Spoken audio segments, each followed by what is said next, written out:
Hi, I'm Teresa Richard, and this is Pinnack News. Today I'm here in Opelousas, Louisiana to speak to Captain Clay Higgins, who has gained national attention for his viral Crime Stopper videos.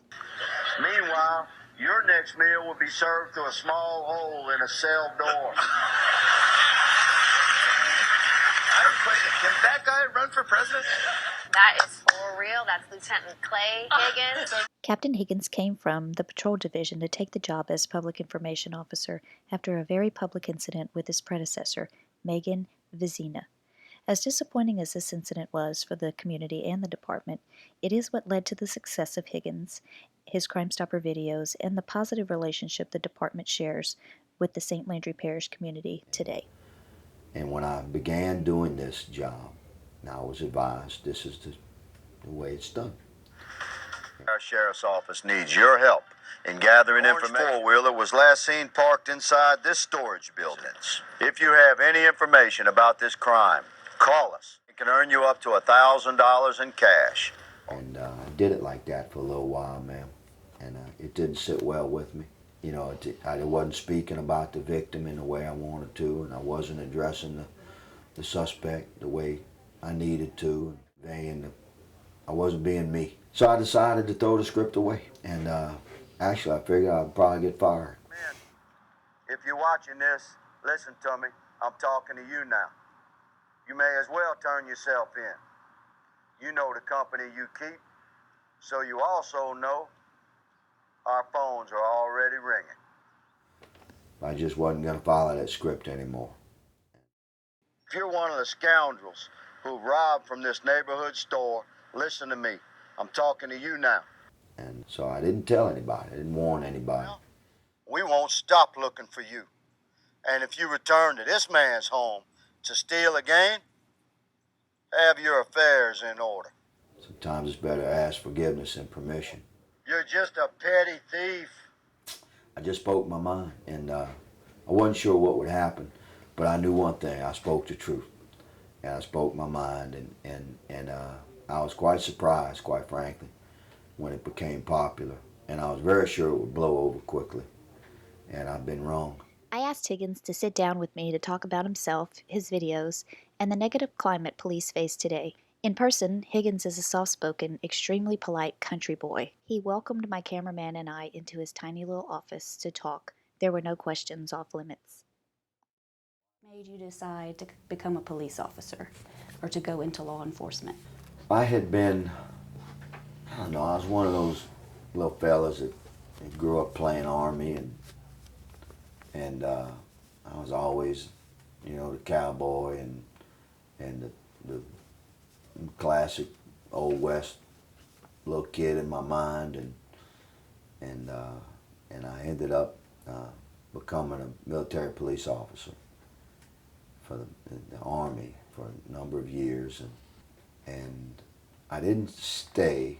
I didn't pursue that as a career, but I often felt that I should have. I was a successful businessman, but I missed that. It was a calling. And so after many years in business, I decided to change my life. So I left big money, sort of took a vow of poverty. And I took a job making $8 an hour, working for Larry Collier, the Opelousas Police Department. I'm curious if you see a difference in the training methods today as compared to whenever you went through the academy. Sure, it's a moving target, training. This is constantly evolving, and the requirements of a training academy are constantly evolving. The police academy I attended, the United States Army Military Police Academy, 6 months long, and you don't go home. To earn that MOS, that military operational, that specialty, that designation was a big deal, and that was in the 80s. 1989, I graduated. Things were completely different. As a military cop, of course, you have different regulations and things because military personnel are not protected by the same constitutional rights. The whole justice system is different. It's similar, but it's you just don't have the rights, as a soldier that you do as a civilian.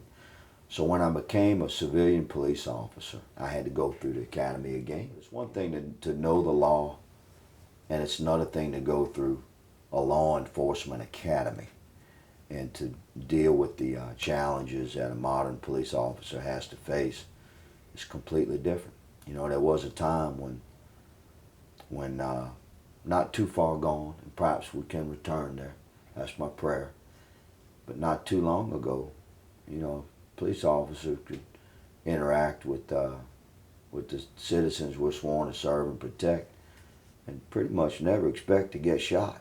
That was it was a different time. And now, in the academy, to survive and go home at the end of the day, the training has changed, and it continues to change. Just days after our interview, a Sunset police officer was shot and killed while responding to a domestic incident. Sunset is a small community in St. Landry Parish. The shooting had a huge impact on the entire community. The police department received a call that there was a domestic disturbance on St. Anna, on Anna Street in Sunset. Officer Nelson responded and a fight ensued. He was shot by Harrison Lee Wiley Jr. from Orneville. 2 women were stabbed at that time. One of the women, Shirley Johnson, is in critical condition at Lafayette General. Mika Johnson, 40 years of age, she was at the scene. She died at the scene. And then we have Miss Courtney Jolivet. She was transported to the Rapides Medical Center in Alexandria. What about the officer? What's his condition? He was shot. What's his condition? He's deceased. And this is a very small community. We're getting word that Miss Johnson, Shamika, and Shirley are both sisters of the Grand Coteau mayor. That's correct. So the Grand Coteau's mayor's sister is deceased. His other sister has been stabbed. How do you feel about the climate of the country with the growing tension between police and citizens? And I just wonder if you have any idea when you notice that starting. You know, we have an opportunity, perhaps, you and I, to bridge this gap a little bit more. One more brick in that bridge to kind of bring this country back together. Doesn't have to be the way it is now. So I think it started, to answer your question, with sort of the digital age and exposure to influence that we hadn't seen before.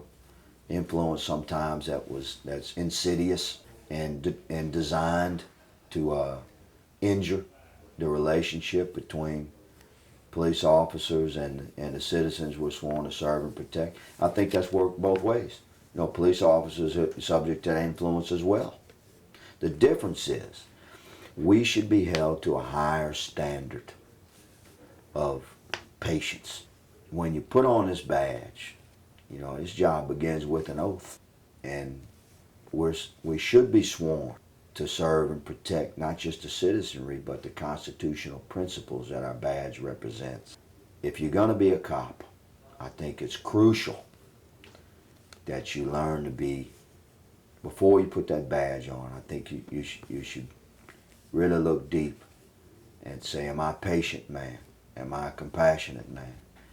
Do I care? Do I understand? Am I educated enough to get it? You know, a kind word and a soft voice when you're interacting, if you're a police officer with somebody that you can see, you know, is distrustful. Sometimes that can go a long way. It can be very disarming. And I think that's the kind of thing, you asked me about the academies, that's the kind of thing that I think should be included in training, you know, reminders. In speaking with Higgins, I brought up an incident that happened in Youngsville, Louisiana, where a gun store owner shot 2 men who had broken into his store. The burglars were found in the stolen car with the guns inside. One of the burglars died on the scene. The other was brought to a local hospital and survived. Police say the business owner saw the driver pointing a gun at him. The business owner, who was armed with a handgun, fired several shots at the car in defense. The suspects then sped away in the stolen vehicle. Ended up finding the vehicle, I believe, on Linden Lewis Road, which is not far from the scene. And upon our arrival there, we found the driver in the vehicle. He was deceased. He had several gunshot wounds, and the passenger was also there with 1 gunshot wound. The shooter was later brought before a grand jury in an attempt to indict him on a second-degree murder charge. The grand jury came back with a no true bill. So I wonder particularly if you could kind of discuss the difference in the way people are treated, citizens, as compared to when a law enforcement officer has to shoot someone in his own self-defense.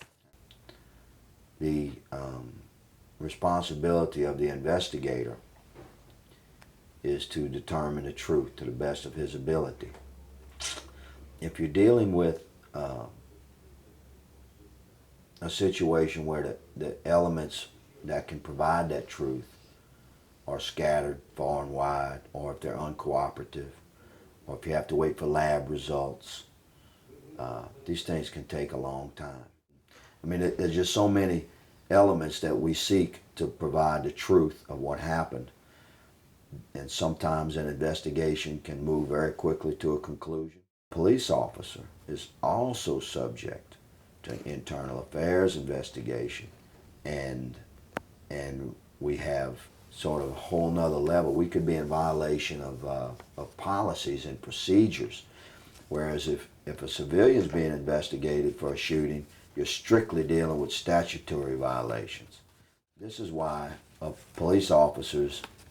police officer shooting is investigated, as it should be, by the highest jurisdictional authority within the state, which is the state police. So the state police have a very thorough professional means by which they investigate police shootings, and if it's a righteous shoot, then the police officer should be cleared, as they should be.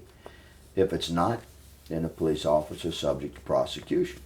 Then you have the district attorney involved. Then you have to have the same deal. You got to have probable cause presented to a judge, and this is our evidence to show why this man should be prosecuted.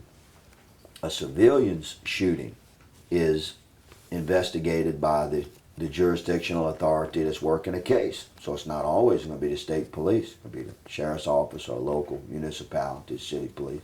And those detectives and investigators are going to go through their procedures to move forward. A man defending himself and his property. In Louisiana, we have the right to do so, by lethal force if necessary. And I don't know of any police officers that are not strong Second Amendment people.